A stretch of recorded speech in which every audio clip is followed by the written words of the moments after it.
Ola a todas e todos e benvidos a unha nova análise en vídeo de Mallando no Android, o blog sobre o sistema operativo móvil de Google en galego.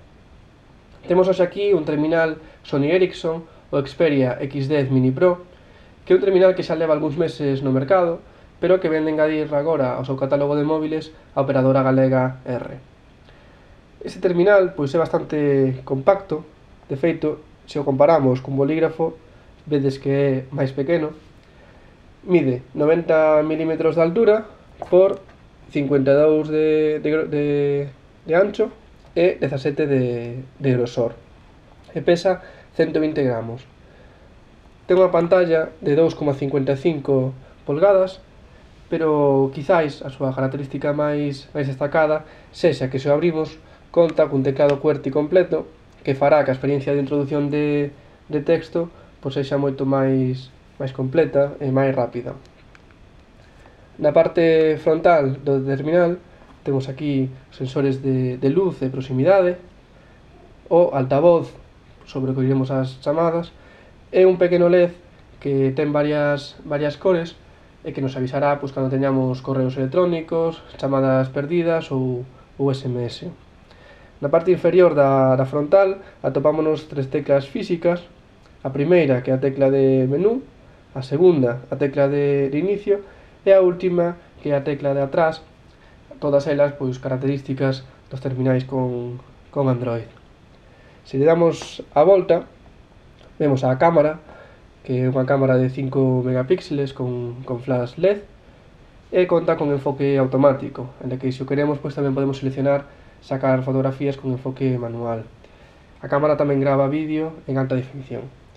E na parte inferior pois temos aquí o altofalante sobre o que oiremos pois os tonos de chamada, etc. Neste lateral temos as teclas de subir e baixar o volume e a tecla de acceso directo á cámara que bueno, a mí me parece unha característica moi interesante porque evita pois, ter que andar fedellando a través do menú para acceder á cámara. No outro lado temos a entrada micro USB que nos servirá para conectarlle o cable e transferir datos entre o computador e o móvil, pero tamén para cargar a batería.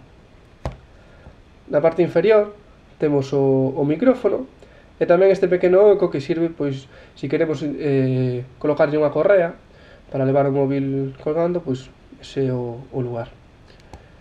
E xa na parte superior temos a entrada de audio jack, bueno, entrada e saída porque vale pois, tanto para un micrófono de mans libres como para escoitar tanto a voz ou a música, e o botón de acendido e apagado do terminal que tamén vale para bloquear a pantalla. Este terminal conta cunha memoria interna de 128 megas, pero que pode ser ampliable a través de tarxetas micro SD ata 16 GB, que se introducen pois, por esta fendura de aquí que nos aparece ao quitarlle a tapa traseira do móvil. A tarxeta SIM introdúcese esta parte de aquí,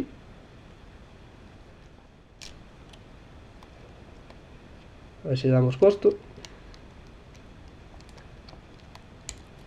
así, colocamos a batería e pechamos de novo a tapa.